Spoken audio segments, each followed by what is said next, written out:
kuliah penutup hukum internasional. Jauh sebelum ya, sekitar 2.500 tahun yang lalu ya. Sekitar 2.500 tahun yang lalu Cicero ya. Marcus Tullius Cicero sudah membuat suatu gagasan ya. Sudah membuat suatu gagasan bagaimana terkait dengan hukum internasional yang disebut oleh Cicero dengan jus gentium ya. Jadi Cicero ini sangat cerdas ya. Pertama kali dia membuat bagaimana hukum universal untuk semua bangsa ya. Hukum universal untuk semua bangsa yang diistilahkan oleh Cicero jus gentium ya. Ini tonggak yang paling sangat basic ya dari hukum internasional yang dilahirkan oleh seorang Cicero ya, jauh sebelum ya, ini sebelum Masehi ya, sebelum Masehi.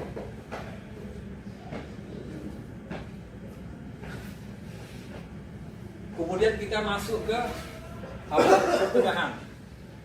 Kita tinggalkan Cicero, kita ke abad pertengahan itu sekitar 400 ya, 500 sampai 1900 Masehi. Itu disebut dengan abad pertengahan. Nah, di abad pertengahan ini berkembang jus commune ya, European Common Law. Itu yang berkembang di Eropa. Nah, ada tiga ya, tiga yang sangat signifikan di abad pertengahan itu: hukum kanonik Romawi ya, hukum Inggris, dan hukum kebiasaan Prancis ya. Tiga hukum ini yang sangat signifikan berkembang di abad pertengahan di Eropa.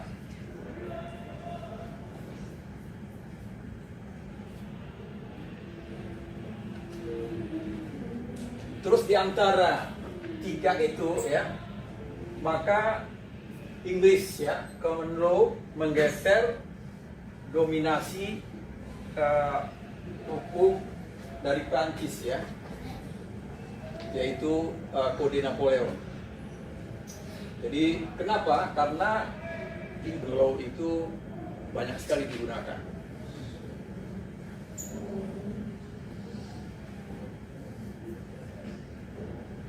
Jadi ada juga civil law ya. Ini versus dari English common law adalah civil law ya.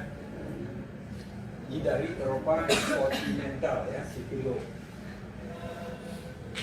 Nah, ini ya dua yang sangat signifikan pengaruhnya di abad pertengahan, common law dan civil law. Common law itu berasal dari praktek ya, praktek kerajaan ya. Jadi yang berbasis pada prinsip stare decisis ya, yang membatasi kewenangan kerajaan melalui pembatasan konstitusional. Jadi sudah ada ya pembatasan konstitusional saat itu, abad pertengahan. Jadi kalau konstitusi kita itu membatasi kewenangan ya, kewenangan penguasa ya.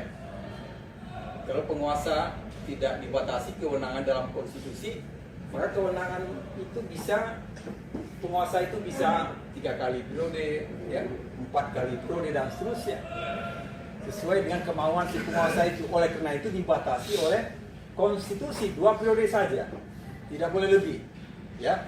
Nah, kalau ada yang ingin lebih, itu berarti dia melanggar konstitusi. Itu sudah abad pertengahan sudah diberlakukan ya.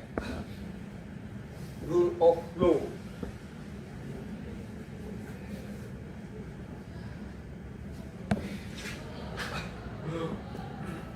Nah, gereja-gereja ya itu berkembang universitas Maka di universitas itu berkembang civil law ya. Itulah merupakan kontribusi ya dunia Kristen abad pertengahan.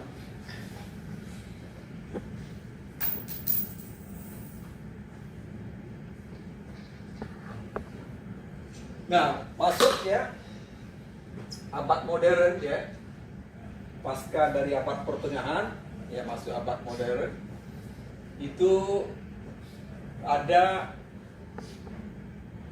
pengkajian ulang ya, pengkajian ulang terhadap konsep Cicero tadi ya, Jus Gentium tadi ya, ada pengkajian ulang oleh Vittoria dan Suarez ya, itu dikaji lagi gagasan dari Cicero tadi, sehingga Vittoria dan Suarez ini mengganti Gentium dengan Gentes ya. Jadi Gentium itu bangsa, kalau Gentes itu sudah menyasar ke individunya ya, ke orangnya. Itu bedanya Gentes sama Gentium. Maka lahir ya semasa Suarez ini Ius Intergentes ya, Ius Intergentes. Setiap bangsa akan menyatakan tidak manusiawi ya, setiap bangsa akan menyatakan tidak manusiawi apabila tidak menghormati dan tidak apa alasan yang benar. Jadi orang asing itu dihormati, dilindungi ya. Itu sudah gagasan dari Suarez dan Vittoria dengan Gentes tadi. Jadi Gentes itu sudah individu ya. Individu datang itu harus dilindungi dan dihormati. Gentes ya.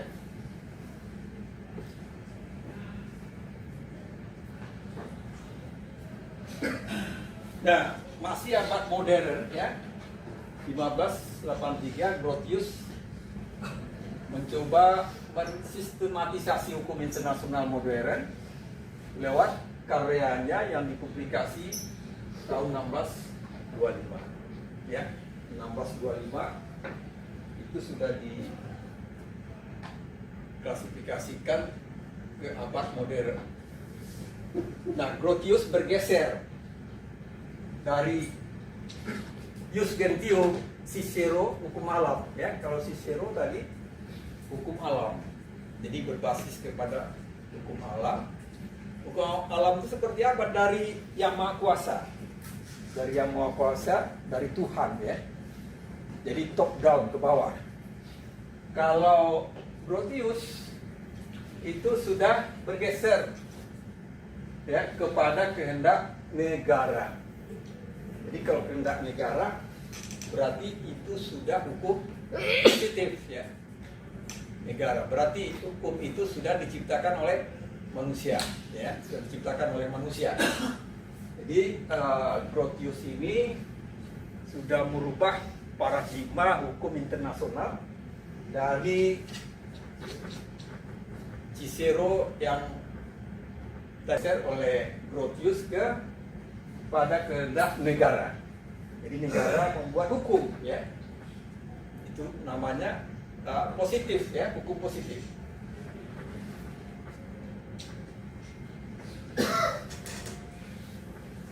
Berarti ya sampai ke dari Cicero ada sekitar 1600 tahun ya perjalanannya, cukup panjang.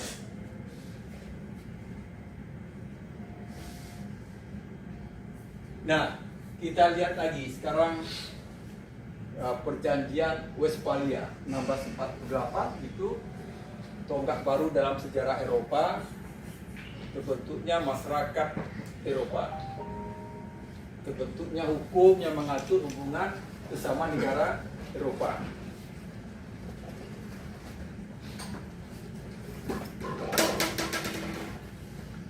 Jadi perjanjian Westphalia ini mengatur bagaimana bangsa-bangsa Eropa seperti Jerman, Italia, Prancis dan seterusnya itu tidak lagi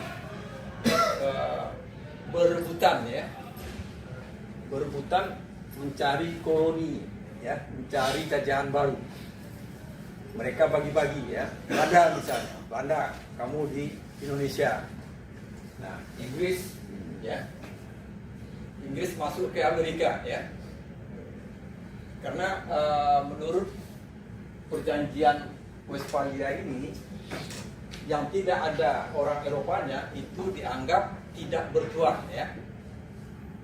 Jadi Amerika dianggap tidak bertuan karena tidak ada orang Eropa di situ. Australia juga tidak bertuan karena yang bertemu di sana aborigin ya, tidak ada orang Eropa. Jadi dianggap oleh perjanjian Westphalia itu tidak bertuan dan bisa diambil, dijajah. Nah, seperti itu ya.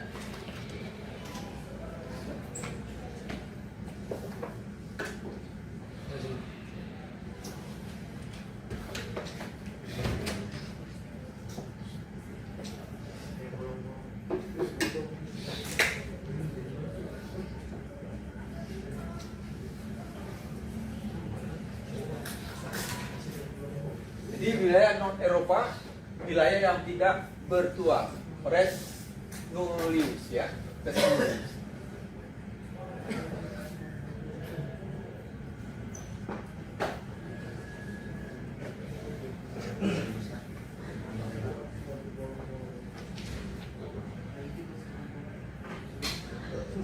Kemudian Immanuel Kant ya, Immanuel Kant ini membagi tiga, menawarkan tiga bentuk hukum internasional ya.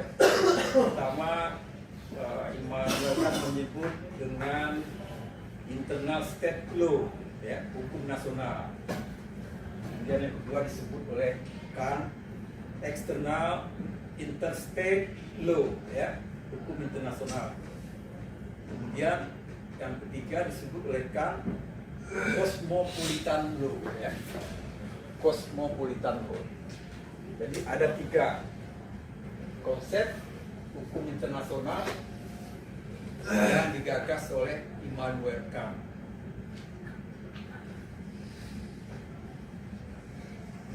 Jadi kalau kita lihat cosmopolitan itu ya, hukum internasional itu tidak hanya mengatur relasi antar negara, melainkan juga individu-individu yang ada di dalamnya.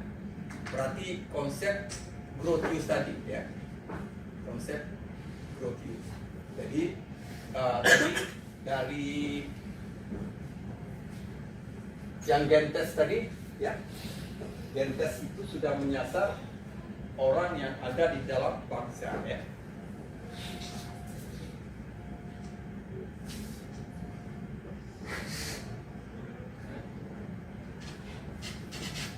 Nah, sebelum kita masuk ke sini, ada yang mau bertanya? Ini sejarah panjang hukum internasional. Jadi kita bicaranya asal muasal hukum internasional dari Cicero ya.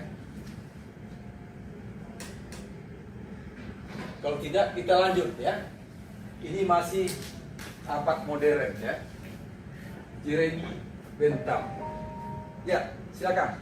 So, izin Pak, izin untuk di slide sebelumnya Pak tadi ya, yang terkait abad modern kan itu tiga jenis atau tiga apa Pak tadi yang Immanuel Kant, internal sama itu tiga gagasan Kant terkait hukum internasional.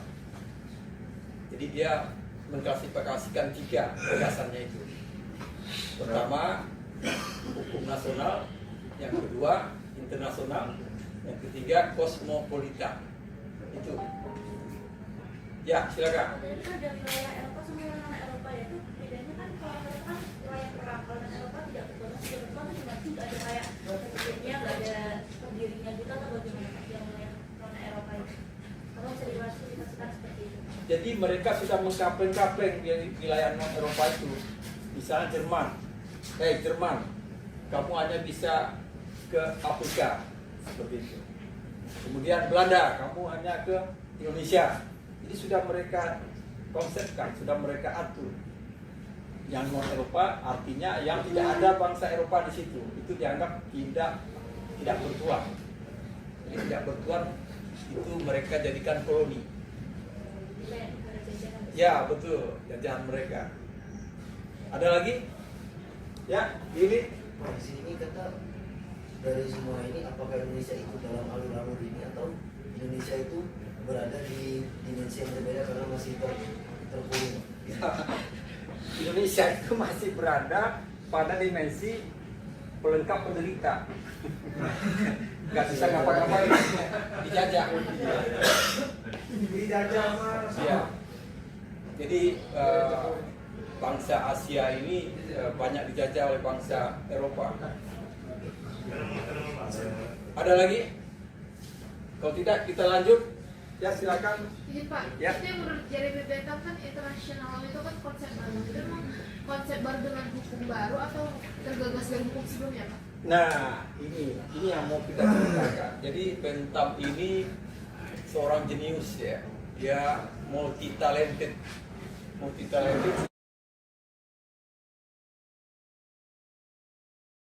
Yang pertama kali ya di dalam tulisannya tahun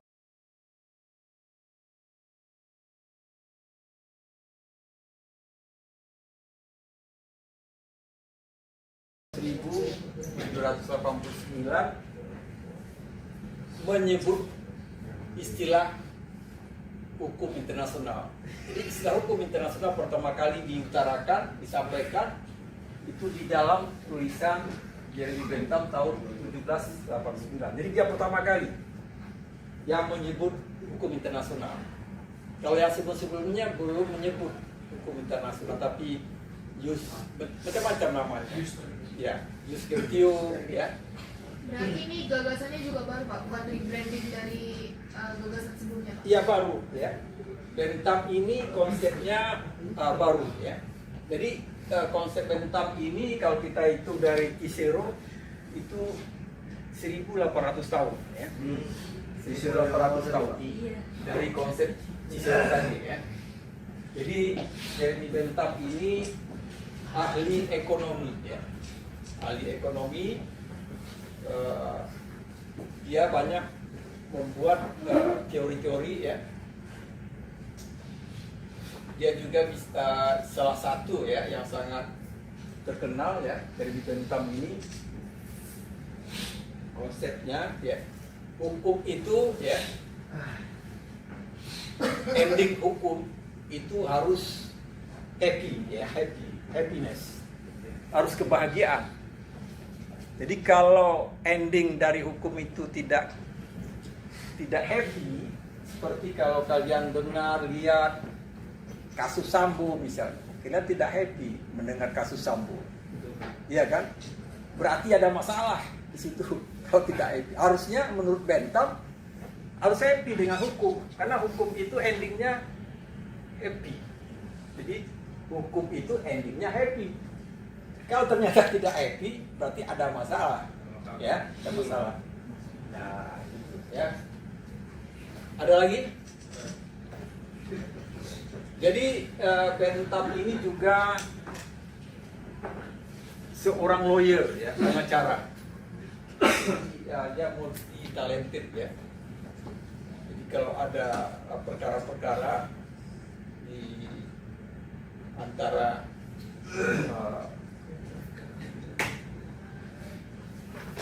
hukum yang berkembang itu ya dia ahli hukumnya ya Bentham, dan dia bisa menyelesaikan perkara-perkara yang bertentangan dengan hukum.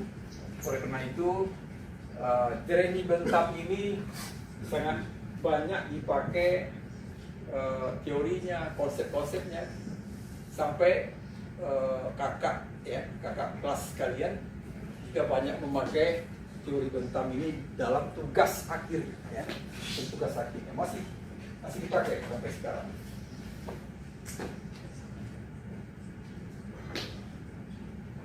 Jadi Bentham itu orang Inggris, ya, orang Inggris. Saking banyaknya keistimewaan Bentham itu ya, itu bangsa Inggris mengawetkan jenazahnya. Jadi kalau kalian pergi ke Inggris, kalian bisa melihat jenazah Bentham karena diawetkan oleh mereka.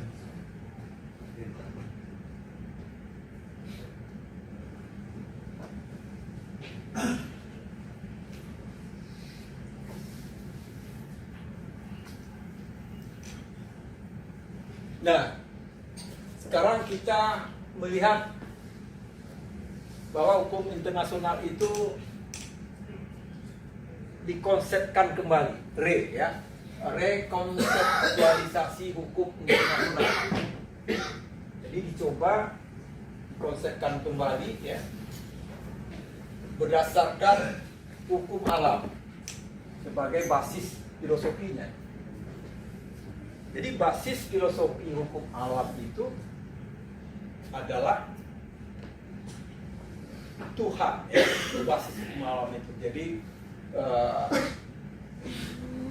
segala sesuatu itu ya dari atas ke bawah, top down ya, diciptakan oleh Tuhan ya. Manusia hanya melaksanakan saja ya apa yang sudah diperintah, diciptakan.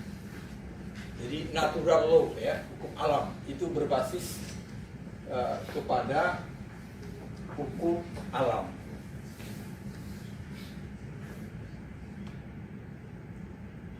Nah, hukum internasional ya didesain sebagai sarana dalam melakukan ekspansi teritorial dan kolonialisme dengan memanfaatkan sistem nilai kolonialisme Eropa. Ini ya yang terjadi.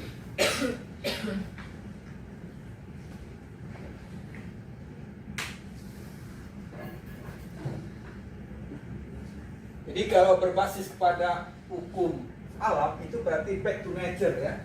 Jadi back to nature itu artinya apa? Artinya menghormati tamu sebagaimana tadi ya. Jadi tamu yang datang itu dihormati. Jadi tidak ada perperangan ya. Damai, itulah intinya ya. Kembali ke alam itu artinya damai. Harmoni antar bangsa. Nah, itu yang dilakukan rekonseptualisasi hukum internasional. Karena hukum internasional itu sudah dimanfaatkan untuk menjajah ya, menjajah negara-negara yang tidak ada orang Eropanya, yang tidak ada bangsa Eropanya. Oleh karena itu dilakukan rekonseptualisasi hukum internasional.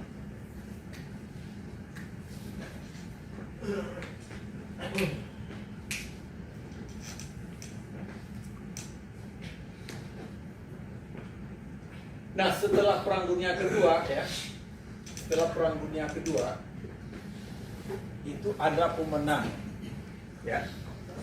Di antaranya pemenangnya itu ada 5 negara. Dan 5 negara inilah yang mendapatkan hak istimewa ya, privilege, yaitu hak veto ya.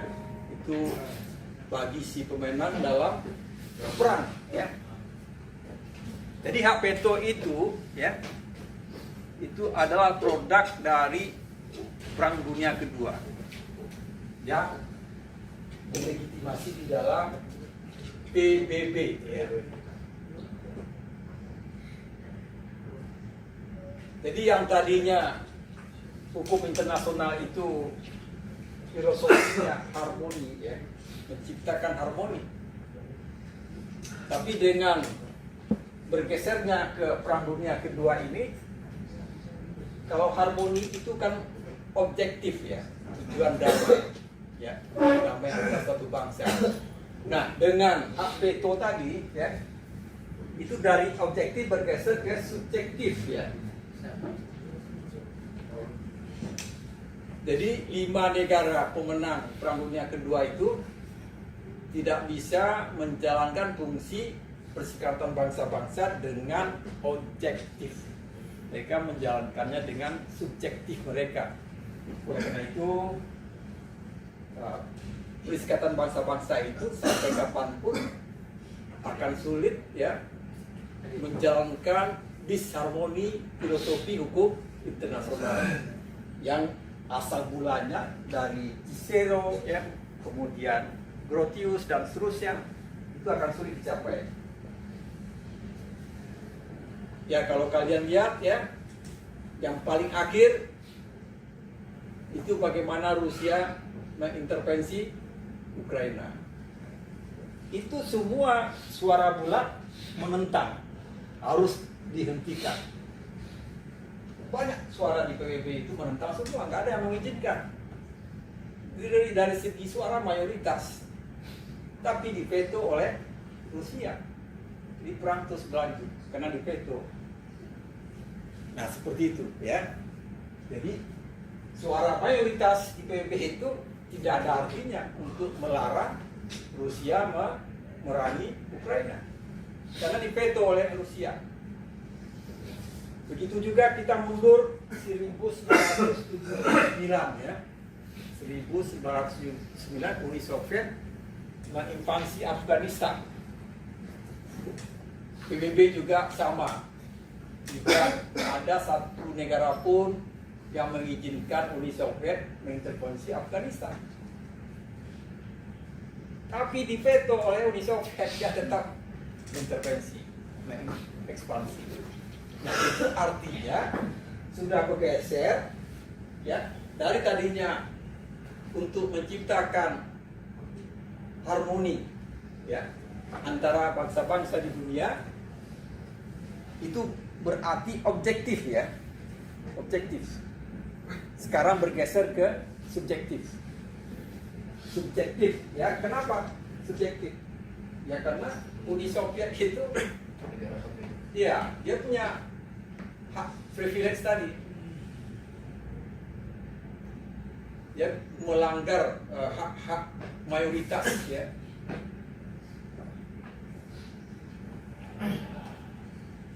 Ada yang mau bertanya, silakan. Pak izin, sekali tahu kita ada wacana kalau karena kita lagi demografi di tahun 2045 nanti katanya Indonesia maju. Jadi apakah mungkin Indonesia berpeluang memiliki peran yang lebih sama ataupun kesempatan yang lebih sama dengan negara yang mendapatkan hak veto di Indonesia? Ya, pertanyaan bagus dari Victor Tarigan. Victor Tarigan. Ya, jadi ini pertanyaan bagus ya. Presiden kita, Presiden Soeharto ya, itu sudah mereformasi Perserikatan Bangsa-Bangsa itu. Jadi Presiden Soeharto itu dulu punya staf ahli yang luar biasa ya, Profesor Mukhtar Kusuma Atmaja namanya, Menteri Luar Negerinya. Itu sangat brilian ya, sangat cerdas dan mengajukan reformasi ke PBB terkait apa itu tadi yang ditanyakan tadi. Tapi yang namanya 5 negara itu dia sudah nyaman, sudah berada di zona yang nyaman, kemungkinan sulit bagi mereka untuk mengurangi kenyamanan dia itu. Jadi gagasan dari Indonesia, dari Republik Indonesia itu ditolak, ya ditolak, karena mengganggu kenyamanan mereka. Jadi mereka sudah sangat nyaman dengan punya hak veto itu. Jadi bagaimana caranya supaya hak veto ini bisa berubah? Tidak ada cara lain, hanya satu cara saja. Hanya satu cara. Siapa yang tahu? Ya, perang dunia. Betul.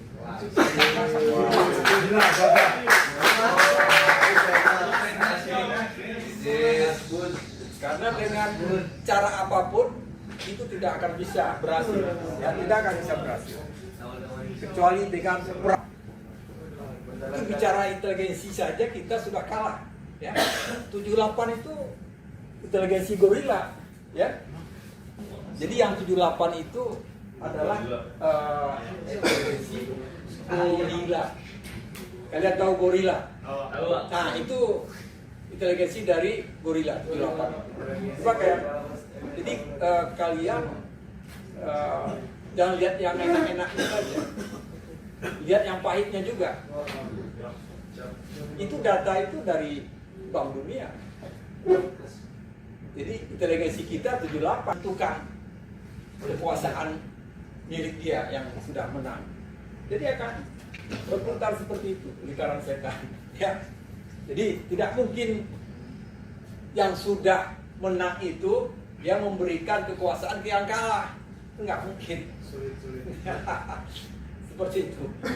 Makanya kuncinya harus menang dalam peperangan itu. Itu kuncinya. Jadi Indonesia berkesempatan menang. Kira tanding bola. Langsung koalisi. Itu pengkajiannya panjang ya kalau bicara Indonesia. Karena Indonesia 10 tahun belakangan ini ya, inteligensinya sudah jatuh dari 108, sekian sekarang 78. Itu bicara inteligensi saja kita sudah kalah ya. 78 itu inteligensi gorila ya. Jadi yang 78 itu adalah inteligensi gorila. Kalian tahu gorila?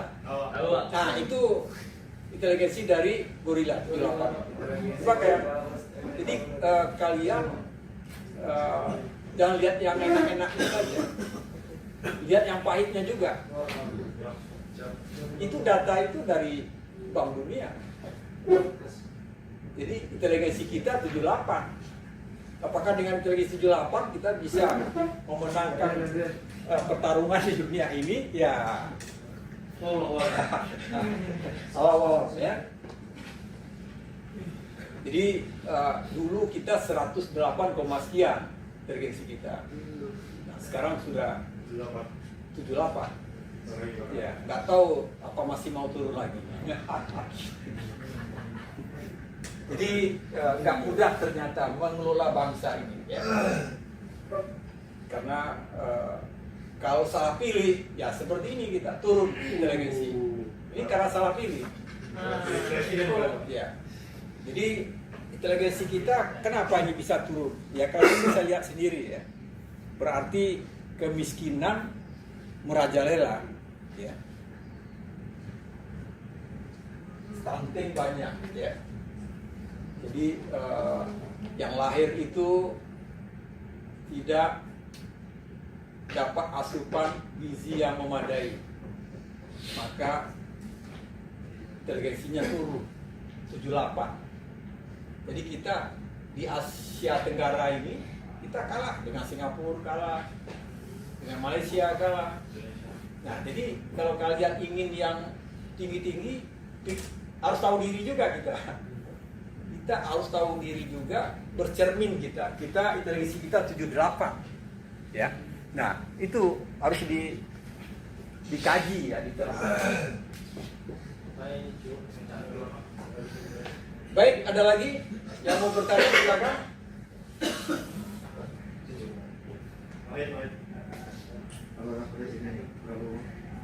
Ada yang mau bertanya, silakan. Biasa. Kalau tidak kita lanjut ya. Nambah. Jadi pasca perang dingin ya. Nah, kalau kalian lihat perang dingin waktu itu mungkin kalian belum ada ya, waktu perang dingin antara Uni Soviet ya. Uni Soviet dengan Amerika. Itu pasca perang dunia kedua ya. Pasca perang dunia kedua lahir dua raksasa ya yang saling bertarung ya, yaitu Uni Soviet dan Amerika. Nah, ini yang membelokkan arah hukum internasional secara subjektif mereka ya, secara subjektif mereka. Jadi hukum internasional sulit ya untuk mengarahkan dua adidaya itu ya. Itu banyak kasus-kasus peperangan dan lain sebagainya yang difasilitasi oleh PBB ya, yang kandas ya, termasuk Afghanistan ya, termasuk Irak ya.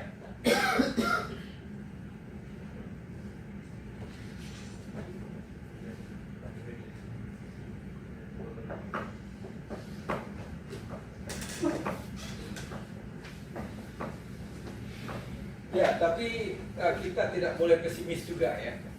Walaupun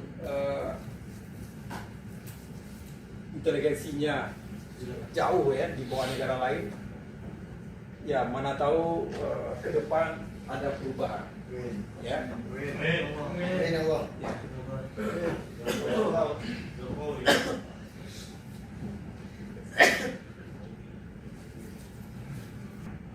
Dari Philip ya, Philip Jessup ya, dia menawarkan istilah untuk hukum internasional itu transnational law ya, transnational law itu dari Philip ya, ini ya, dia menawarkan hukum internasional itu ini ya, menurut Philip Jessup ya, transnational law. Tapi ya, transnational law ini tidak disupport oleh landasan teori yang kuat ya, sehingga tidak diterima untuk menjadi hukum internasional. Kemudian juga ada tawaran dari Wilfred James ya, The Common Law of Mankind ya. Nah itu. Kemudian John Rowe ya, The Law of People. Terus terakhir hukum global ya. Hukum global menawarkan deteritorialisasi hukum internasional.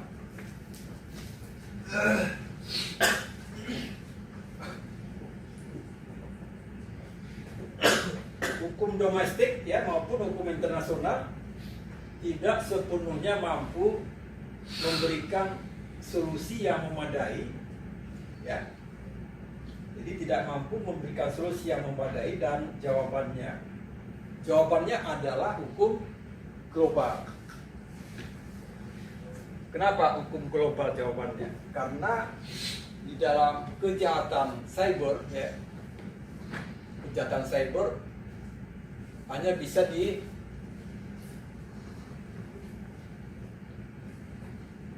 bisa diselesaikan oleh hukum global. Hukum nasional dan hukum internasional tidak bisa menyasar kejahatan cyber ya.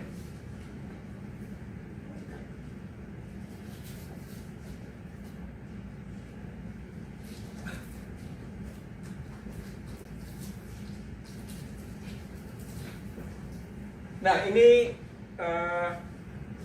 pakar hukum Indonesia yang sangat terkenal ya, yang dulu Pak Harto menjadikan ini guru besar Universitas Pajajaran ya, Profesor Mukhtar Kusumaatmadja.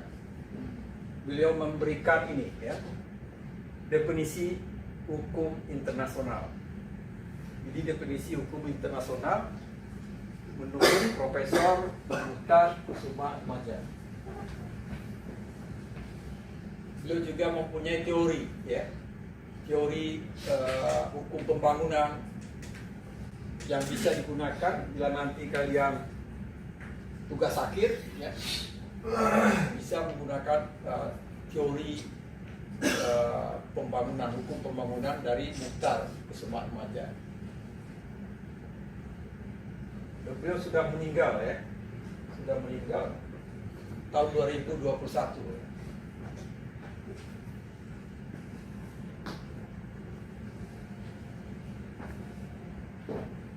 Jadi ini arsitek ya, mengajukan reformasi PBB ya, beliau ya, Mukhtar Kusumaatmadja, tapi ditolak.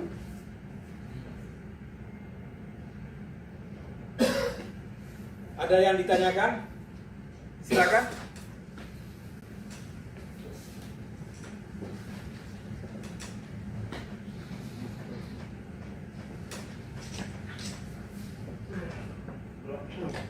Jadi di dalam materi ini tidak ada Jokowi ya. Tadi kalian nanya Jokowi, di sini nggak ada. Kita tidak membahas Jokowi.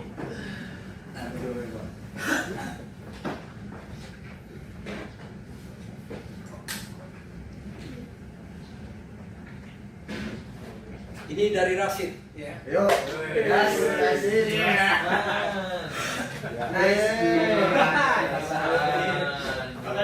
Tidak ada pertanyaan? Cukup. Cukup? Iya. Wabillahi taufiq wal hidayah. Wassalamualaikum warahmatullahi wabarakatuh.